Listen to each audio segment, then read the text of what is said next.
Mr. Mayor, we're live. Thank you, Madam Clerk. Good afternoon, everybody. I'd like to welcome you to the council meeting of Wednesday, April 8th. Before we call the meeting to order, I'd just like to go over a couple of housekeeping items. Please turn your phones off or put them on silent while in chamber. And when you come to the podium to speak on any matters, and council, if you can remember to speak directly into the end of the microphone so that the people at home streaming the meeting can hear, and also it's being recorded for YouTube to be placed on after the meeting. The Township of Oro-Medonte acknowledges that we are situated on the traditional land of the Anishinaabe people, an ancestral territory of the Huron-Wendat. The Anishinaabe include the Odawa, the Ojibwe, and the Potawatomi nations, collectively known as the Three Fires Confederacy. It continues today as the home for diverse Indigenous peoples, including the historic Métis community in Penetang-Wisheen. The Anishinaabe people continue to have an enduring relationship with this land, specifically the Chippewas of Rama First Nation, the Chippewa Tri-Council, and the Williams Treaty First Nation. The Huron-Wendat Nation also continues to pay respect and protect their ancestors and heritage on this land. We honor the Indigenous history and culture that has thrived for millennia in this territory and the treaties that bind us together as partners in the spirit of a shared, sustainable, and prosperous future. We're all treaty people. Our commitment begins with acknowledging the truth so that we can move forward towards reconciliation. Miigwech. Madam Clerk, may we have a draft motion to adopt the agenda, please? Moved by Hutchison, seconded by Young. Be it resolved that the agenda for the council meeting of Wednesday, April the 8th, 2026 be received and adopted. Call the vote. All in favor? That is carried. And our members of council, are there any pecuniary interests to disclose at this time? Councillor Schell. Yes, thank you, Mr. Chair. Item 12, A, the report from municipal officers on the official plan appeals short-term term rentals. I'd like to step out of the room for that. That's fine. And also for 18B in the closed session, there's a solicitor-client privilege meeting regarding the official plan appeals STR accommodation policies. Okay. And I'll excuse myself for that as well. Okay. And could you just and I apologize, just for the reason, that's all. And the rationale is I own and operate a short-term rental. Okay. Thank you very much, Councillor. Any other members of council? Seeing none, then we'll move on. Closed session item, it will be dealt with later in the meeting under item 18. So item 5 minutes of council and committees. Madam Clerk, may we have a motion for the 3 sets of minutes, please? Moved by Clark, seconded by Bard. Be it resolved that the draft minutes of the council meeting held on Wednesday, March 25th, 2026 be received and adopted as printed and circulated, and that the draft minutes of the Joint Accessibility Advisory Committee meeting held on Tuesday, March 17th, 2026, and the minutes of the Human Resources Committee meeting held on Wednesday, April 1st, 2026 be received. Thank you very much. I'll call the vote. All in favor? And that is carried. We're now at item 6, recognition of achievements. Mr. Binns, would you like to provide comments of this item, please? Yes, thank you, Mayor Greenlaw. Through you to council. Certainly the township strives to be a best practice organization. This recognition really looks at the township being a first mover and implementing or establishing a best practice. This particular award, the 2025 John Nidra Better Practices Award from the Ontario Good Roads Association, was received by the township last week for its modern data-driven approach to managing spring reduced load periods. So instead of relying on fixed calendar dates, which is the way half loads are normally kind of managed, with a set onset and then removal of the half load period, The township used what's called a cumulative thaw index, a proven method that tracks how much the ground has thawed over time using temperature data. By combining that modeling with data from local weather stations, and we have advanced weather stations in a number of locations across the township, the operations staff were able to accurately determine when roads were strong enough to safely remove the reduced loads and handle heavier vehicles. So what this means, and really the outcomes of that, it allowed us to protect road infrastructure during the vulnerable spring thaw, which is the objective. Lift reduce load restrictions based on real conditions rather than estimates. And that translates into reduced unnecessary delays for local businesses, residents, and construction.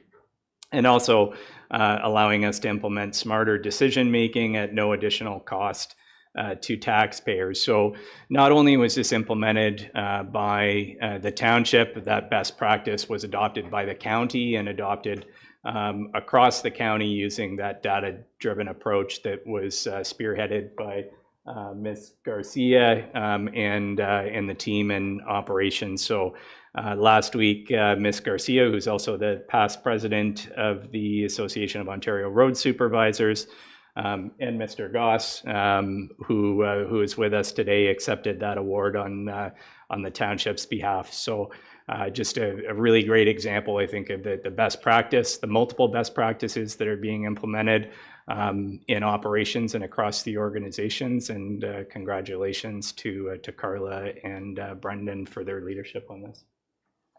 Congratulations, Brendan and Carla. And I'd like to echo exactly as the CEO has pointed out, is the initiatives that the team of this township that we're very blessed to have. You know, other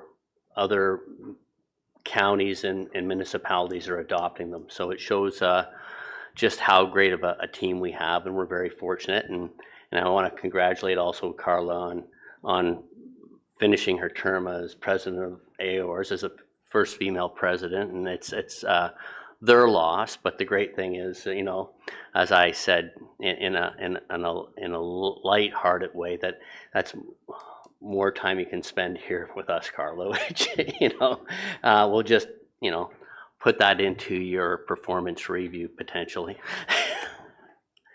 And I'd like to, is there any comments from Brendan or Carla on in regards to this item?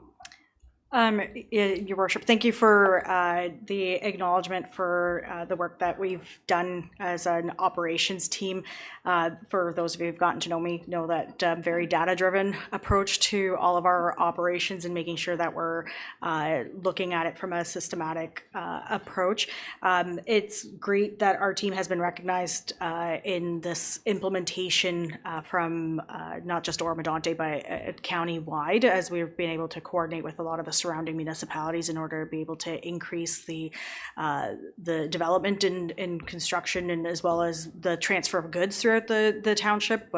So that has been an excellent recognition that we've received. All of that work, for those of you, I know Sean mentioned the cumulative thaw index, and I know he's going to probably take a hook on me here if I get into too much detail, but looking at that data is something that requires a lot of daily data entry and tracking of data, not just within Oro-Medonte, but throughout the County of Simcoe and areas outside of County of Simcoe, as Oro-Medonte sits on multiple zones within the MTO areas.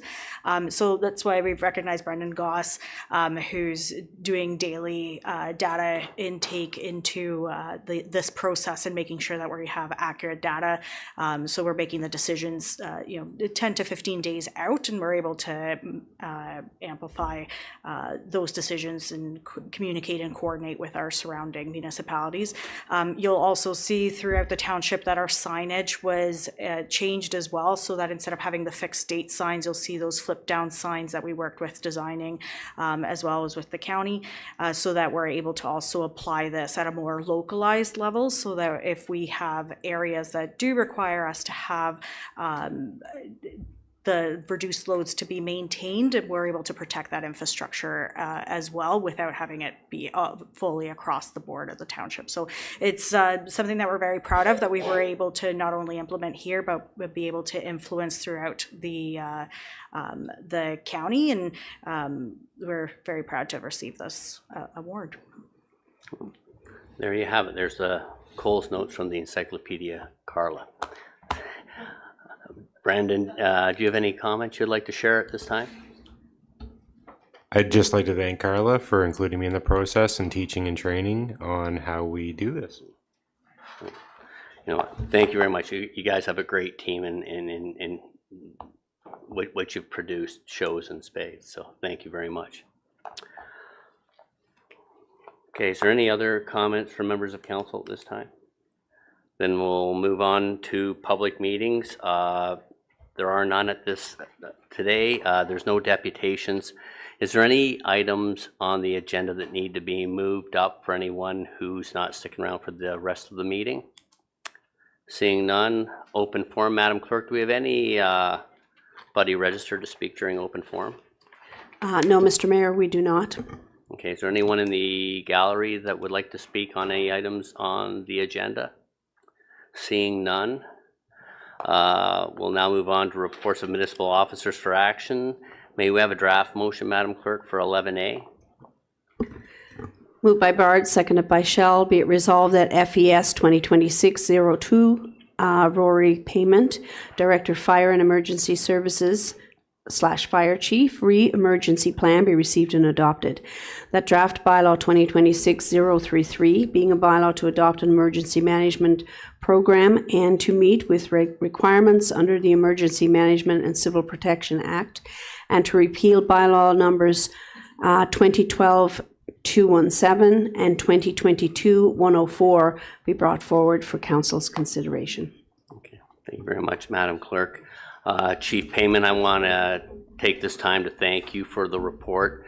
It's hard to believe, well, unfortunately it's not hard to believe, it was a year ago when we were just coming out of the ice storm with the great work that everyone did. This update and report really highlights the township's focus on planning, multi-jurisdictional coordination, and strong emergency management framework is exactly what ensures public safety and the continuity of essential services. While we hope we do not have to experience another one of these in our lifetime, it's nice to know that the senior management team and your crew are well prepped and prepared to overcome these issues if they do come forward. So I want to thank the entire management team, and I'm going to open the floor at this time for council if they have any comments or questions regards to the report. No. Okay, and I have to give you an opportunity if you'd like to speak, Chief Payment, because like the amount of work you guys and girls did a year ago was amazing in coordination with all of our other departments. So do you have any comments at this time, sir? Sure. Thank you, Your Worship. So as you pointed out, and that everybody is aware of, obviously the front end of the emergency was very visible. We were able to see the crews working, we were able to see the effects of the emergency, and we were able to see the cleanup. But what we really couldn't see was the behind the scenes and the true work and support that went into it at every different level. And when we look at the emergency itself, the leadership of CAO Binns and Ms. Jacoby really set the stage for everybody to work. But, as we say, the speed of the leader equals the speed of the group, but the speed of the group also equals the speed of the leader. So through that, we were able to navigate the emergency. But I think where the really significant stuff comes is the after the fact and what we've done since then. Having obviously the support and the trust of council, both throughout the emergency and after the fact to do what we need to do was paramount in getting to where we are today. But I think something that needs to be mentioned too was just the response from the county, both the emergency management group throughout the event, but county council's desire to make recognized improvements and spend money where it needed to bring the emergency management program within the county itself up to the level that it needed. The training opportunities have probably quadrupled since what existed before. The direct or near direct relationships with the newly created positions to liaise with the municipalities is certainly paramount. You know, we have some upcoming scheduled events that are going to make our group better, as well as we have a combined emergency with county staff and township staff. So I think that's, you know, not only going to strengthen relationships, but just allow us to build on the experience levels that currently exist. So once again, I just want to thank council for their support throughout the emergency and of course after the fact to get us to where we are now. Thank you, Your Worship. Thank you very much, Chief. And in closing, I'll just say, you know, people don't really understand, and nor is it, do they have to understand the complexity of working with multiple levels of governance, trying to coordinate in order to get where we were and where we got to in a very short period of time. And as you acknowledged, the county played a crucial part. But the province also did an amazing job in reaching out and getting other storm chaser hydro crews in here to get us powered back up. It's hard to believe that within 3 weeks where we were after, and it's continued on, and it will continue on even this year to get some more preventative things put in place. But thank you and your team, and as well CIO Bins and your entire team. You know, we've experienced it, and sometimes that's the best way to prepare you for the future. And we've been tested, and I think we did very well. You know, so thank you again. Is there any comments from members of council this time? Then you've heard the motion. I'll call the vote. All in favor? Any opposed? There's none opposed. That carries. May we have a draft motion for item 11B, please, Madam Clerk?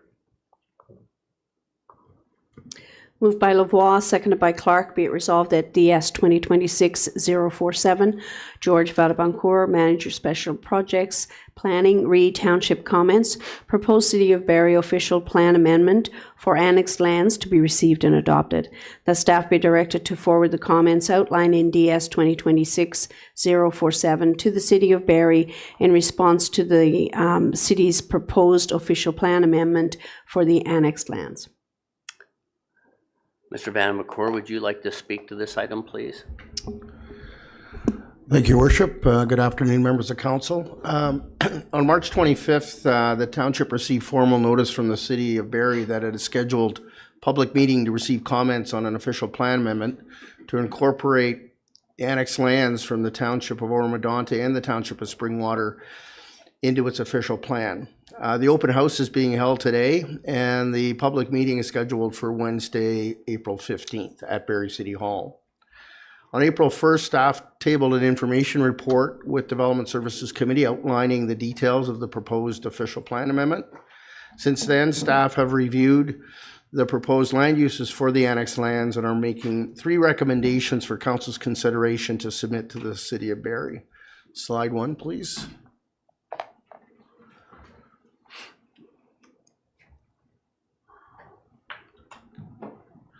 So this particular slide, Your Worship, members of council, shows you the lands that are being redesignated, both in the township of Oro-Medonte and in the township of Springwater, and these represent the annexed lands from both municipalities. On this particular schedule, I just want to draw your attention to the lands identified in purple. Those are employment lands, industrial, and they are in the township of Springwater. Staff have the annexed lands are proposed to be designated in Oro-Medonte. Slide 2, please.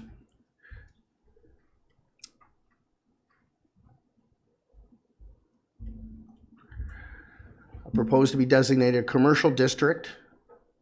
And those are the areas in red. Community hub, which is the area in blue. Neighborhood area, which is the area in yellow. And natural heritage system, which is the area in green. These land uses are within Barrie's official plan and are being extended to the annexed area. The township's lands, 10 acres, are to be designated neighborhood area and a small portion natural heritage system. And we'll see that on the next slide. This parcel has development potential on its own or part of a larger land assembly. As for the developable portion of the annexed lands, council was supportive of community area uses as described by the Joint Land Needs Analysis, commonly referred to as the Hempson Report. Community areas are described as areas centered around housing and the supporting infrastructure, services, and local retail employment necessary to sustain residential communities. Staff are of the view that the land uses permitted in the commercial district and neighborhood area designations encompass the principles behind community area uses, along with major retail, commercial, institutional, and office uses. The importance of protecting the sensitive natural heritage lands in the annexed area was also emphasized by council through the facilitation process and has been addressed through the natural heritage system designation. These policies focus on environmental conservation, preservation, stewardship, restoration, and rehabilitation, and are similar to the township's Greenland policies in its official plan. Staff are recommending that council support the neighborhood area designation for the township-owned lands. Road network. We're going to speak a little bit about the road network. As part of the official plan amendment for the annexed lands, the city is proposing a transportation network of roads and corridors following a traditional hierarchy of minor collector road up to provincial highway. In the annexed area, the proposed road network is displayed in a classic grid pattern. And if you look at the slide, the areas in red are arterial roads, and the areas in blue are major collector roads. And for orientation, the east-west arterial road in red at the top, near the top, is the 5-6 side road. Staff reviewed the proposed road network in the context of the potential impact on the township and noted the highlighted section of the proposed new north-south arterial road veers north near the boundary with the township. This is of concern as arterial roads are designed to carry a highest vehicle volume and are generally placed to service lands on both sides of the corridor. With the proposed road being close to the township boundary, it could potentially be used to service lands currently designated agricultural within the township. And you can see the lands there that are designated agricultural, and then the lands in green are the continuation of the Greenlands designation within the township. So staff are suggesting that the proposed north-south arterial road be moved slightly to the west so that there is an opportunity for development on either side of the road, and that there could be a buffer placed as the development occurs adjacent the township lands. Secondly, the township is recommending, or staff are recommending, that the city review future transportation needs and impacts of development in the vicinity of boundary roads in the next transportation master plan update. The next area I'm going to speak of is the transition between land uses. In section 9.5 of the Barrie official plan, there's guidance provided on different types of development application and land use controls that deal specifically with buffers adjacent greenfield areas. And the specific policy states that where new development in the designated greenfield area is proposed in proximity to agricultural uses outside of the settlement area, impacts to agricultural operations will be mitigated to the extent feasible. Staff are recommending that the City of Barrie official plan be further amended by adding policies that require the establishment of undeveloped natural transition areas for developable lands that abut municipal boundaries that reflect existing planning principles in the plan. So what that means is that adjacent the boundary to the township of Oro-Medonte, in the south portion of the annex lands, there would be a natural buffer so that within the city of Barrie, so that there's not impacts on the agricultural lands designated within the township. The next steps include staff in ensuring that the township's position is communicated to the city of Barrie prior to their public meeting on the 15th. Following adoption of the city's official plan amendment, it'll be forwarded to the Ministry of Municipal Affairs and Housing for review and approval. It's anticipated that in the coming weeks, the city will initiate a zoning bylaw amendment to rezone the lands in the annexed area to the city's land use policies. And council will be informed through a public notice through that process as well, and there'll probably be further comments that staff will recommend for council's consideration.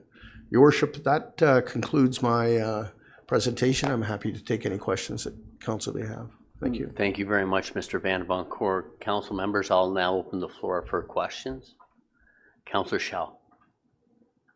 Yes, thank you, Councillor or Mayor. To Mr. Van Boncourt, do you pop that last map up that showed the roads, please?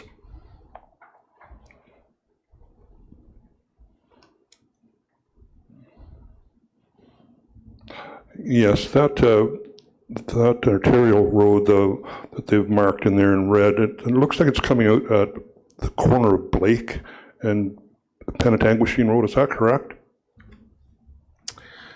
Through you, your worship, yes, that would be correct. Okay, thank you. Okay. Any other questions? Deputy Mayor LeBlanc. Yes, thank you very much, and thank you for your report and the recommendations. I just want to say that it continues a very excellent protection of the lands that we sought out by ensuring that they be community lands and residential lands, and this further reinforces the intent to have a well-developed community area on those lands. So thank you for your report. And is there an opportunity for a public meeting in Barrie where we might be represented as a landowner? There is the opportunity. That's at the discretion of council. Through you, your worship. And is the public meeting the 15th of April? Yeah, correct.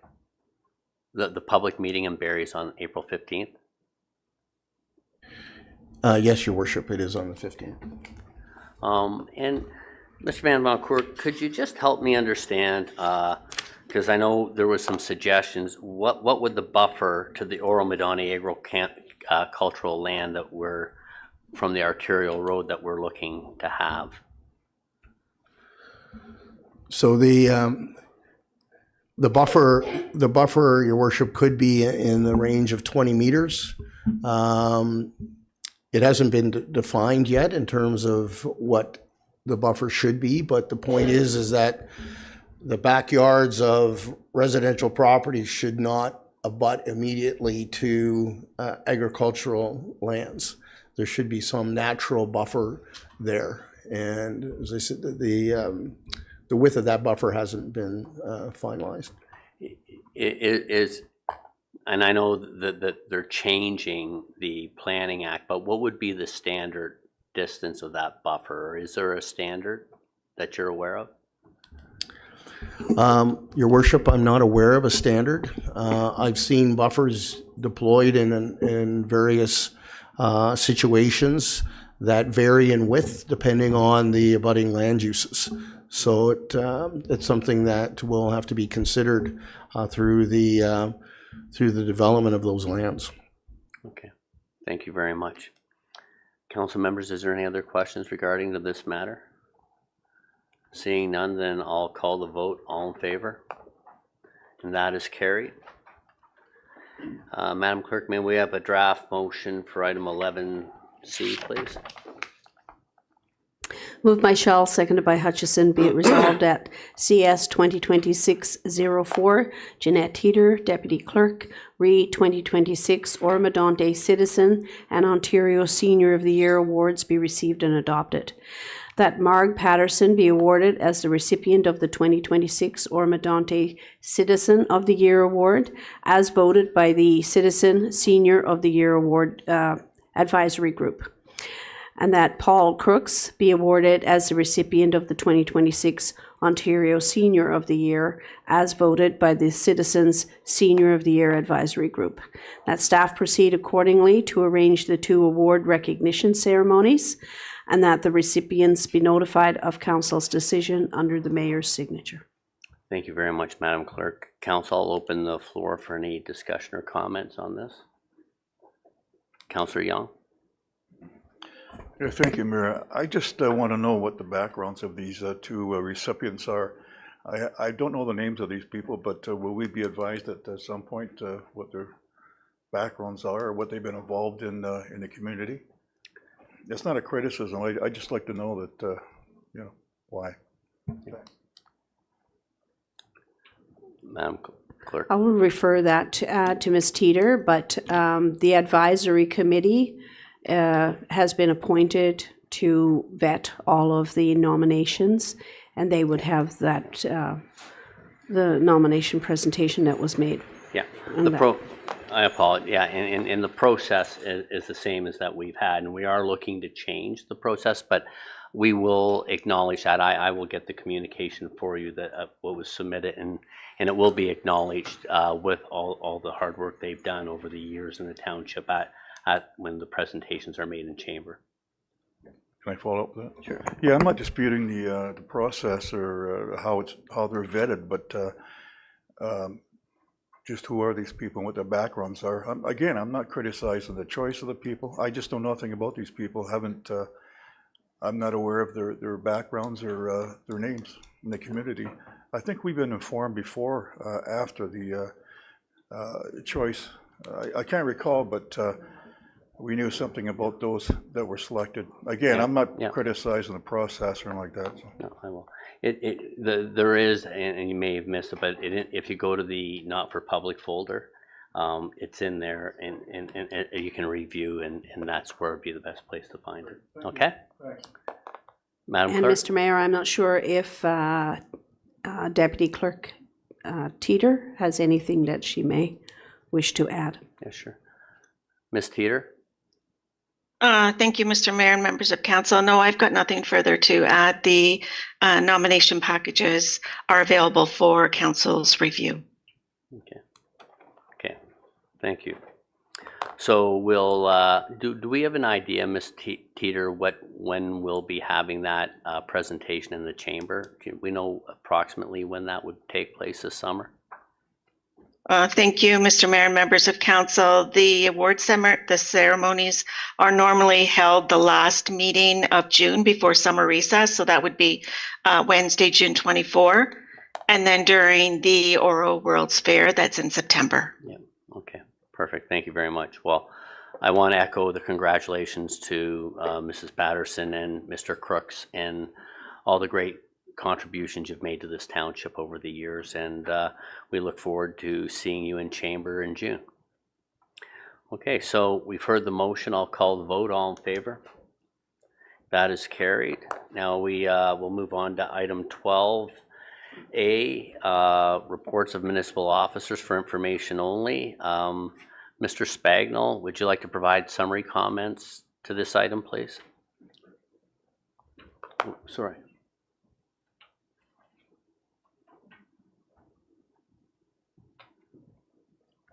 Just wait 1 second, Mr. Spagnell, if you could, please. My apologies. Thank you, Mayor Greenlaw.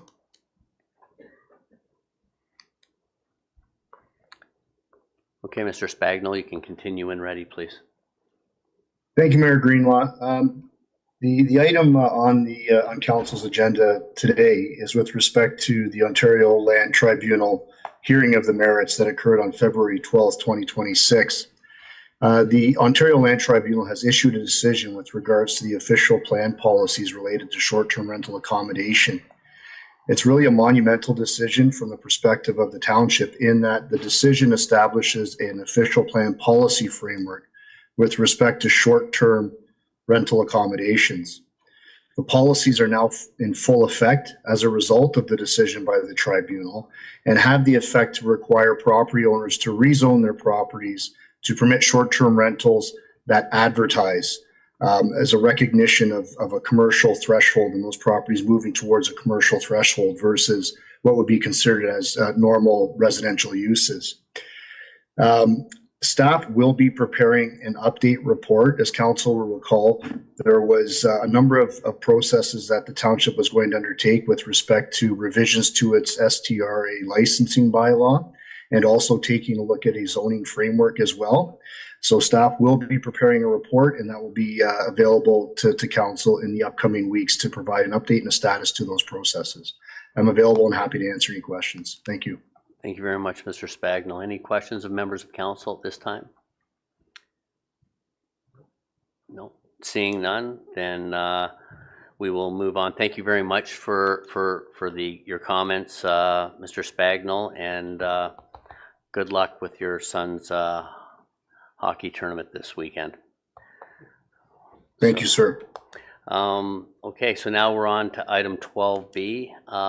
Mr. Binns, would you like to provide an introduction of Mrs. Taylor, and who would provide a summary of the report, please?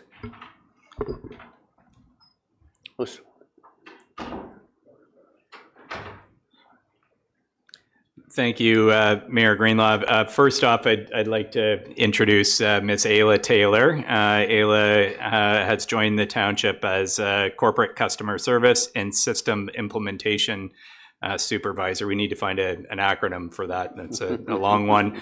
Ayla works with Ms. Leggett, and last year, as part of Council's strategic plan and our ongoing efforts to enhance customer service delivery, we did do a bit of a shuffle, and Jenny in communications, following the passing of our engagement policy, has now responsibility for facilitation of corporate customer service across the municipality. So really, in alignment with Council's plan, we've always done, I think, a great job at customer service across the township and prided ourselves on the service we deliver and service excellence, and really kind of putting our customers first and foremost in everything we do. But we really didn't have a systematic way of doing that, and Council's received some updates on a lot of our digital transformation, and you heard from Carla earlier about data, and we've now got these systems that capture really great data, but we really haven't had a systematic way of measuring how we do that, and really ensuring that from a cultural perspective that we have our customers in the line of sight and we're able to measure that. So that's really the objective of Ms. Taylor's report, is to highlight some of those advancements in customer service, some of the quick wins and what we've been able to achieve over the last number of months, and at the same time provide a bit of a roadmap of where we're going. So excited about that. Some really great progress and foundational work, and Mayor Greenlaw, I'll turn it over to Ms. Taylor, maybe just to provide a quick summary of her report. Thank you, CAO Binns. Through you, Mayor Greenlaw, and to Council, I'll provide you guys with a few updates regarding the report, and if you have any questions, I'll be happy to answer them. So we're going to be, first highlight is the development of departmental KPIs. This will give us will support ongoing monitoring and evaluation of customer service performance across the township. Implementation of this will allow us to measure client satisfaction rates, response times, and repeat contact rates. This will allow us to understand if we're getting back to our customers or our residents in a timely fashion, and how we can improve within each department based on the needs of the department and what the resident is requesting. Our second highlight is digital transformation, so utilizing the capabilities of the digital platforms that we currently have within each department. This will allow us to do proper reporting, see how long it may take for a client to get through the process if they're applying for a permit, applying for licenses. The second highlight, or the third highlight, would be our voice of the customer service. So we're going to be using our digital platforms and maybe some external platforms as well through surveys to get the client satisfaction rates. Hearing from the customers will be able to allow us to understand if they're getting proper response times. How did the process go for, say, submitting a building permit? Were you getting a good turnaround time? Were you able to get the answers you needed for questions in a timely fashion, etc.? Expansion of our services. So we're all very excited about the Simcoe Woods Community Center. Over the last few months, we've been working on implementing a few consumable services up at the community center, such as dog licensing, assisting residents with honk permits, assisting with burn permits, and then we're also going to look into other consumable resources that we're able to offer up there. The whole point is to have accessibility for the residents, so they're not have to come down to the admin office to do a certain service. They're able to approach people up at the community center. Our CSR staff up there is fantastic, and they're able to assist clients with anything that they need, whether it's recreation or if it's getting a permit for dog licensing. And then we're also going to be focusing on internal customer service as well, mirroring the same external customer service internally. This can include service standards, cross-departmental collaboration, staff answering questions in a timely manner, and also just ensuring that the same services that we're giving to our residents, we're also doing across our departments internally as well. So that is the end of my report. If you guys have any questions, I'll be happy to answer them. Thank you, Mr. Mayor. Thank you very much, Mrs. Taylor. Amazing report, very comprehensive, and I think the message that drives home is how important customer service is as one of our key pillars in our strategic plan, in order for any township or municipality to be successful. So I think it's definitely a key pillar that we haven't given the proper attention to and haven't had necessarily the clearest path forward, but we are definitely going in the right direction, so thank you. Council members, Councillor Young. Thank you, Mayor. I just want to say that I think we've all heard complaints about the process here in terms of getting a building permit or otherwise, so it's a much needed, you're much needed, I guess, to sort of direct people, at least assist them in getting what they need. But certainly, as the mayor has said, customer service is a big thing, but I certainly can tell you it's going to improve the relationships between people out there and us who are, sometimes the receiving end of it, but much needed. Good to see you here. Okay. Councillor Hutchison. Great, thank you. Well, first of all, welcome, and this is a welcome continuous improvement for the township as well. I wanted to just note two things. I love the idea of the surveys and the voice of the customer, and secondly, the fact that you're implementing interdepartmental service expectations between departments is really key to employee satisfaction as well.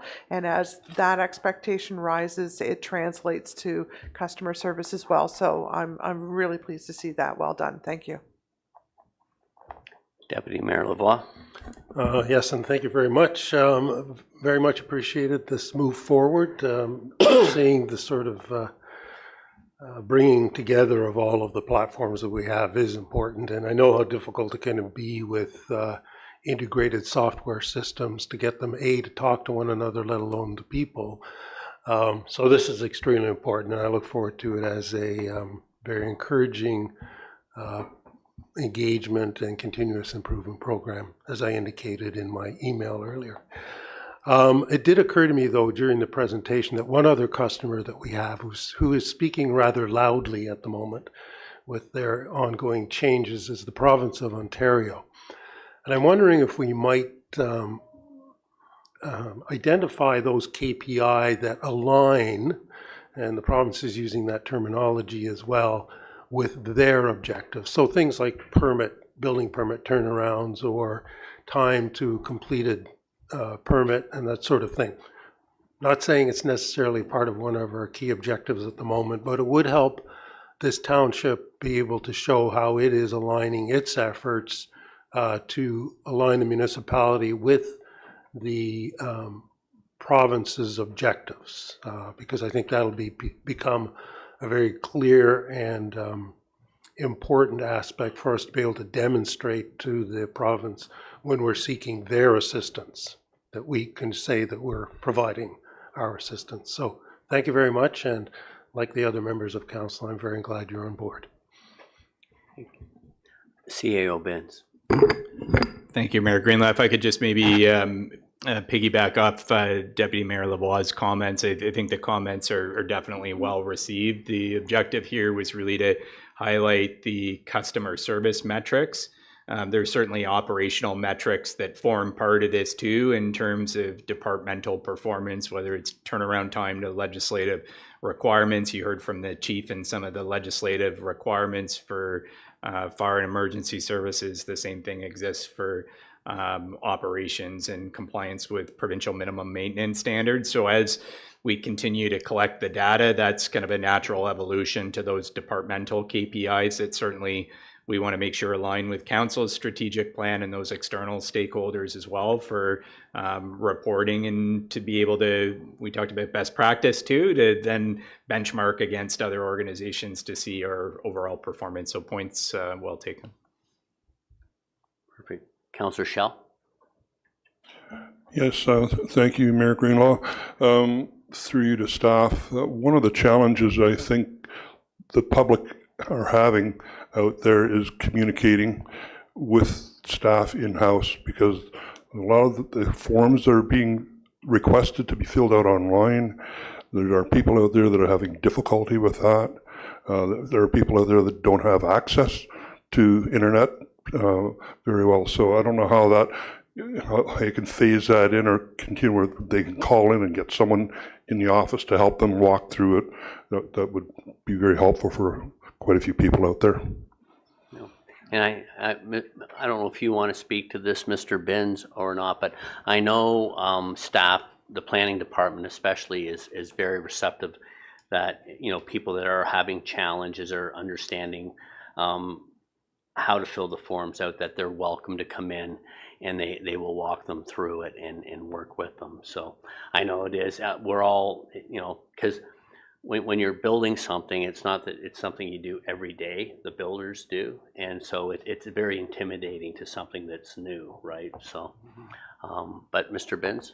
If I could, I would just say, I think that point's well taken, Councillor Schell. It's, I think for us to have that voice of the customer, as Ms. Taylor had outlined, to know where we've got some issues, if we have pain points in software. And like we've seen examples where, we thought the system was supposed, or the software was supposed to do certain things, and that wasn't happening. And if we didn't hear from the customer directly, those things could go on for a period of time. So really having the voice of the customer, making sure that we're getting feedback on those things, that if we need to change how we're doing things to better serve the community, then the departments are getting that information. They can triage it, put some plans in place, again, with kind of the customer and the line of sight. So that's certainly part of the objective, and having that kind of continuous improvement lens on things. Okay. Ms. Taylor, did you want, sorry. I was saying thank you. Okay, and Ms. Taylor, did you want, you looked like you wanted to comment, so I don't want to cut you off. To you, Councillor Schell, to speak on the availability and accessibility for our residents. They are welcome to come to our mid-center. We do have a computer up at the front that we are able to have our staff come up, assist with residents that may not have a computer, or come in and answer questions. And like Mayor had mentioned, we also are available by phone to assist with anyone as well. That's good for the public to hear. I hope everybody heard that. Yeah. Everyone that's watching. But anyways, no, and it's a good, you bring a good point up, but we're doing what we can. This is improvement in motion, but we are heading in the right direction, and we've made great strides in the last 3.5 years, and we're hoping to make even more as the term closes out. Councillor Hutchison. My apologies. Thank you, Mayor. There was a mention too of the Simcoe Woods Community Center, and I just have to give a shout out to the staff there. I've been over there a number of times, and our staff that are manning the desk there are absolutely terrific. They're so welcoming to everybody that comes in. They're knowledgeable, they're answering the questions, and you know, just my own experience in having some questions on some of the activities there, they were just terrific. So I pass that along, please. Thank you. I really appreciate that. Yeah. Okay. Well, congratulations. Great initial presentation, and now you've set the bar very high for all the remaining presentations while you're here. Thank you very much. Item 12C is just a revised Treasury statement of remuneration. Shannon, do you want to speak to this and or just give a quick update of what's been addressed? Yep. Thank you, Mayor, and through you to members of council. The 2025 Statement of Remuneration has been updated to improve clarity and transparency regarding the total amount and the nature of expenses that have been incurred by the mayor, the deputy mayor, and members of council in carrying out their council duties, and to clearly separate council and committee information. And with council details now presented in Appendix A. So you'll see two attachments now, Appendix A and Appendix B. Appendix A is the expenses regarding council remuneration and their total other eligible expenses. And Appendix B is now broken out to just include the committee expenses. There has been a slight update to the totals for 4 of the 7 members of council and 2 committee members. This was just to align with the general ledger net of the HST rebate. This change just reflects a reporting and presentation update. It does not affect the total expenses that were incurred by any council member or reimbursed to any council member. In the revised Appendix A, you'll see the first gray column shows the combined total of salary and per diem meeting fees, while the second gray column shows the total of all the other eligible expenses incurred, as shown in the 4 adjacent expenses, ranging from conference fees to internet and office supplies. These totals are compared to the annual expense limits set out in Remuneration Bylaw 2024-051, which provides an annual expense limit of $6,600 for the mayor and $5,500 for the deputy mayor and each council member. While the expenses beyond these limits were incurred by Mayor Greenlaw and Deputy Mayor Lavoie, reimbursement to each was capped in accordance with the bylaw, resulting in $681.65 not reimbursed to Mayor Greenlaw, representing mileage expenses, and $1,603.60 not reimbursed to Deputy Mayor Lavoie. These are related primarily to mileage with a portion attributed to internet expenses. Their amounts were absorbed personally by each of them, and all figures are reported net of the HST rebate. And these updates are presentation related only, and as I mentioned, they do not change any approved remuneration or expense limits. Thank you. Thank you very much, Ms. Johnson. Any comments regarding this, or is everyone understanding clear on this now? Oh, sorry, Councillor Bard. Thank you, Mayor Greenlaw, through you. Maybe I missed this. When was the last time these expenses were adjusted? Because, well, inflation is inflation, and I don't know how realistic these are anymore. I was just wondering when the last time that may have been updated. Ms. Hewitt? Thank you, Councillor Bard, for the question through Mayor Greenlaw. It has been some time since the expenses were established. I believe it's the previous term of council that they were reviewed the last time, and I do know that Ms. Watson is bringing a report towards the end of April, which will look at council remuneration, and it is one of the items that she and I have been discussing.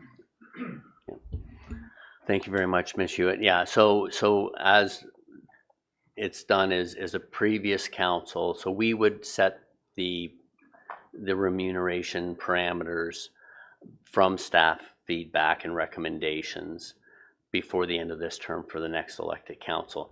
And I believe in regards to the gas mileage component, it's adjusted annually based on what the government sets the rate at. So yeah, it's the nature of the beast, but that's how it's been laid out in the past. And we can look at shortening those review periods midterm, or I don't know if we can do that yearly, but it's something we can discuss when the report comes back to council. Councillor Clark? Thanks, Mr. Mayor. Through you, just to add a comment. So the rates at which councillors are reimbursed is adjusted by the CRA, and the township policy is to follow that, but the cap isn't. So it takes fewer kilometers to get to the cap. So that's something to be considered. Yes. Oh. Okay. Is there any other comments on this matter? If not, then Madam Clerk, can we have the motion for all three items, please? Moved by Lavoie, seconded by Young. Be it resolved that the reports as listed under item number 12, reports of municipal officers for information only, be received. All in favor? And that is carried. And we're now at 13, reports of announcements of members of council. Are there any updates from members of council as township representatives with our partners and agencies, or announcements? Councillor Schell. Yes, thank you, Mayor Greenlaw. Through you to the public, I want to announce the Hawkstone Singers are having their summer, I guess. It's May 24th, Sunday weekend concert. The public are invited. It's $20 a head, I believe. And all the information is available online through Hawkstone. Oh, wait a second here. I got it. Hawkstone Singers at gmail.com, or you can call 705-984-2883 for your tickets. Thank you. Thank you very much, Councillor Schell. Are there any other? Councillor Young? Yeah, thank you, Mayor. I just want to speak briefly about the OPP and the police board. As you probably know, we spend $3.3 million annually on OPP costs, and this represents over 10% of our budget, 26 budget going forward. As you know, in 2019, the province created police boards throughout the province, and this legislation came into effect on April 1st of 24. And our local police board, or if you want to refer to it as that, is the Couchiching OPP detachment boards, which include 4 areas. That's Oro, Medonte, Oro-Medonte, Ramera, and Severn. And we held our first meeting as a member of the police board on October 3rd at 24. As you know, prior to February 24, the local OPP detachment inspector would attend council meetings and provide the stats, Criminal and Highway Traffic Act stats for Oro-Medonte, and included in that was the surrounding areas as well. The presence of the inspector here was a great opportunity for us to ask any questions related to the stats or otherwise, or just policing in general. And like I said, they used to attend previously. We have Todd Landon right now, and he's the inspector. out of Aurelia, and he's going to, he's there for at least 10 years. We've gone through a few of late. They've stayed a few months for whatever reason, and they've moved on to greener pastures, I suppose. But so what I'm seeking, I guess, is council's approval, the mayor's approval to formally invite Inspector Landon back to provide stats for Oro-Medonte. For the interest of not only those on council here, that we're getting our money's worth, so to speak, $3.3 million a year, but again, an opportunity for to ask him questions directly. So I'll be asking staff through the mayor, I guess, to formally request that Mr. Landon, Inspector Landon, attend and provide those stats. What I'm going to do is he should be requested as well to perhaps provide stats through the computer to us individually, and failing that, well, I suppose we requested, he's somewhat got to do it for us, again, given what we're paying each year for the OPP, but I will ensure those stats are provided, whether I provide them or the OPP provide them ahead of time, so that we can formulate questions and to ask them in advance. So if I suppose everybody's agreeable to that there's an interest in having an inspector return and provide those stats, then we'll go forward with that. Okay, thank you, Councillor Young. So I would say what we would do is we would send a letter. I'll send a letter off to Inspector Landon to invite him to come to our chamber to give us an update, and if he could do it quarterly or monthly, however we can accommodate with his schedule.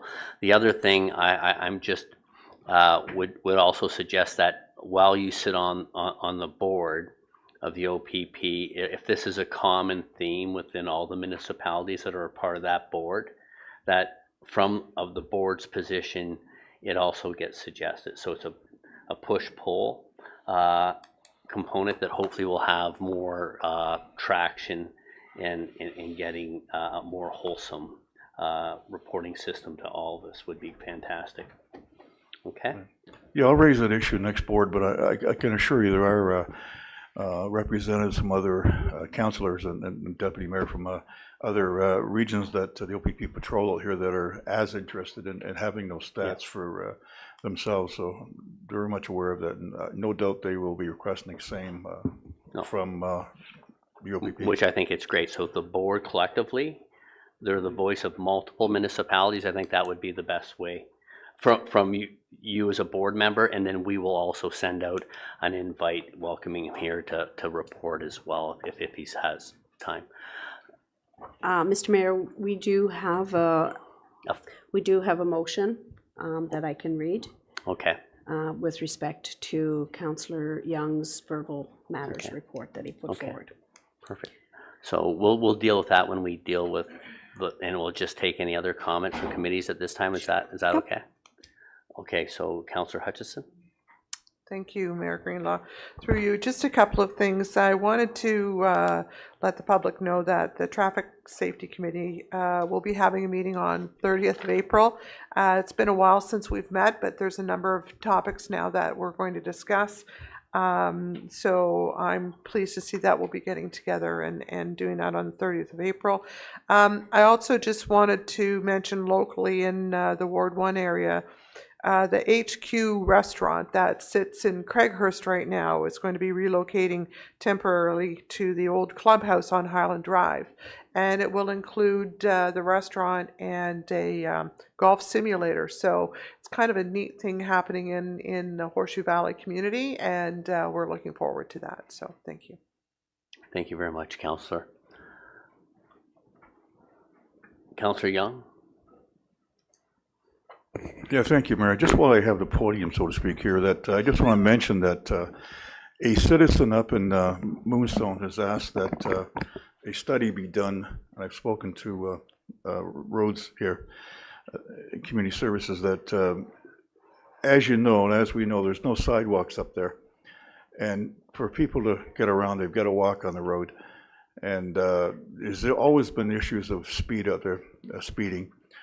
And what they're going to do, there was an issue, or at least a suggestion from a member of the Moonstone community to install stop signs at certain intersections, total about 3 of them, in terms of trying to slow the traffic down a bit. But so a study is going to be done for those up in Moonstone listening, watching the meeting today, in the interest of those walking on the roadways, whether they be children or older adults or just anyone using the roadway there in their safety. So that's what's forthcoming, and once the snow goes, they're going to get out there and do the study. So shouldn't be too, I would expect in a few weeks that'll be done. So Thank you, Councillor Young. Councillor Bard? Thank you, Mayor Greenlaw. Through you, the Oro-Medonte Chamber of Commerce and Tourism is hosting their gala on April the 25th at Horseshoe Resort. So you can find more information on their website and buy tickets. So looking forward to that, and also looking forward to eating some pancakes at the Carley Hall on April the 18th. Perfect. Thank you.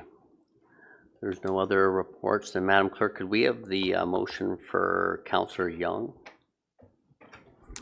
Moved by Young, seconded by Bard. Be it resolved that the verbal information presented by Councillor Young, re Ontario Provincial Police reporting, be received. That staff be directed to forward correspondence under the Mayor's signature through the OPP Detachment Board to respectfully request Inspector Landon that OPP activity presentations to Council specific to the Township of Oro-Medonte be resumed. Any questions or comments? Seeing none, I'll call, oh, sorry, yes, Councillor Bard. Sorry, through you, Mr. Mayor. If there was a separate charge, would this be, because the base funding models and all of those things that get presented before us, is this would this potentially be an extra that we'd be charged for, or could we look into that, or is this included in the money that we're already paying for that? I guess I'd like clarification on that. Yeah, I'm going to assume there would not be a separate charge or a call for service in regards to that matter. So, but we will confirm before initiating. Okay, perfect. So I'll call the vote. All in favor, and that is carried. We're now at the consent agenda. Does anybody wish to pull an item to consider a change of the staff recommendation? Seeing none, I just want to speak, we don't need to pull it, I just want to speak that item D and E, communication from the MMAH, will be coming back before Council with more information with considerations for input through the staff report of Council at the next meeting. So there's lots going on at the provincial level, and it will, I think staff come back with a report to help us understand and dissect that would be greatly valuable and appreciated. Madam Clerk, may we have a consent agenda motion, please? Moved by Hutchison, seconded by Shell. Be it resolved that the staff recommendations with respect to the items listed under consent agenda correspondence be adopted as printed. All in favor? That is carried. There are no communications, petitions, notice of motions. Councillor Shell, you have a notice of motion coming forward. Would you like to provide a brief explanation of the item now, or you can wait until the next meeting? It's your choice. I can take a stab at a short one right here. Sure. Cole's note version. Yep, perfect. Gotcha. Yep, just at high levels, like that would be great if you. I brought this motion forward specifically for reinspection programming for the Oro Marine. After the previous 2 council meetings back, we had a deputation requesting that action be taken to better ensure the protection of water quality on the Oro Marine. So that's why I'm bringing it forward. Okay. Perfect. Thank you very much. Madam Clerk, is there a motion to this, or it's just a notice? There's no motion. No, it will be on the floor on April 22nd, so the next meeting time for discussion. Yeah. Perfect. Okay. Item 17, the draft bylaws. Are there any comments in regards or questions regards to the bylaws? Seeing none, may we have a motion, Madam Clerk? Moved by Young, seconded by Clark. Be it resolved that bylaw number 2026-033, 2026-033, a bylaw to adopt an emergency management program and to meet other requirements under the Emergency Management and Civil Protection Act, and to repeal bylaw numbers 2012-217 and 2022-104, be passed in open council on the 8th day of April 2026. All in favor? That is carried. And may we have a motion to go into closed session, please? Moved by Lavoie, seconded by Hutchison. Be it resolved that we do now go into closed session at 5:10 p.m.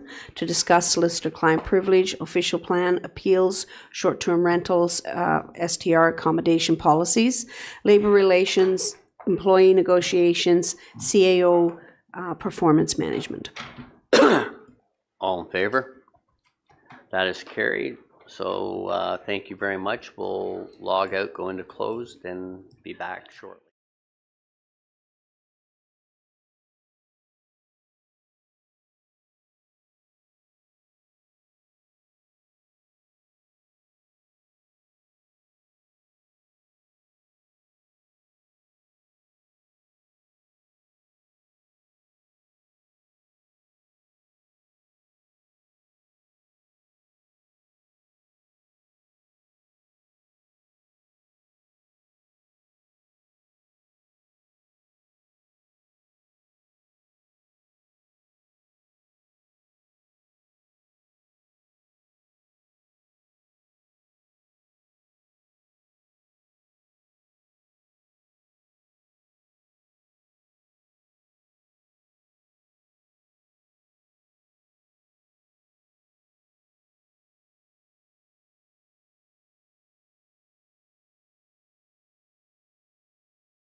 Live.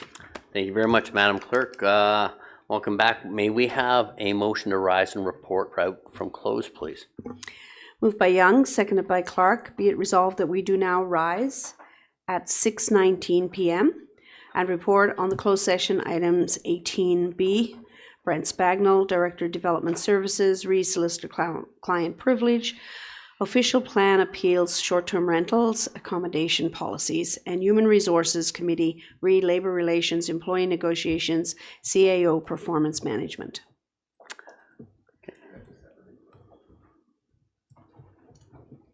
Madam Clerk, should we separate those? One motion is I have a councillor recuse himself from, and the other motion. It is just to rise, Mr. Mayor. Oh, sorry. So it's fine. Okay, no. Yeah. We do need help. Don't roll off the stage. Okay, thank you very much. I'll call the vote. All in favor? That is carried. Yep. And may we have a motion for item 18B, please? Right out of control. Moved by Lavoie, seconded by Hutchison. Be it resolved that the confidential verbal information presented by Brent Spagnell, Director of Development Services, and Legal Counsel, Solicitor Client Privilege, Official Plan Amendments, Short-Term Rentals, Accommodation Policies be received. All in favor? That is carried. And may we have a motion for 18D, please?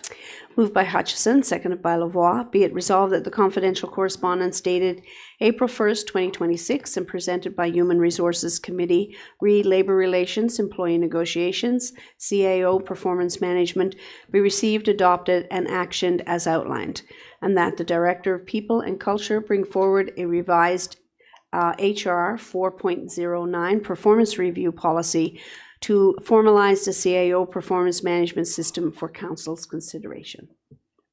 All in favor? That is carried. May we have a draft motion for the confirmation bylaw, please?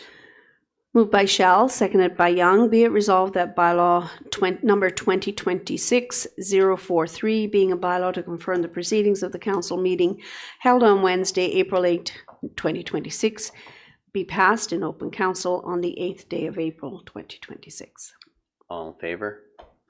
That is carried. And may we have a motion to adjourn, please? Moved by Clark, seconded by Hutchison. Be it resolved that we do now adjourn at 6:22 p.m. All in favor? That is carried. Thank you very much, everybody. Have a great week and enjoy your weekend.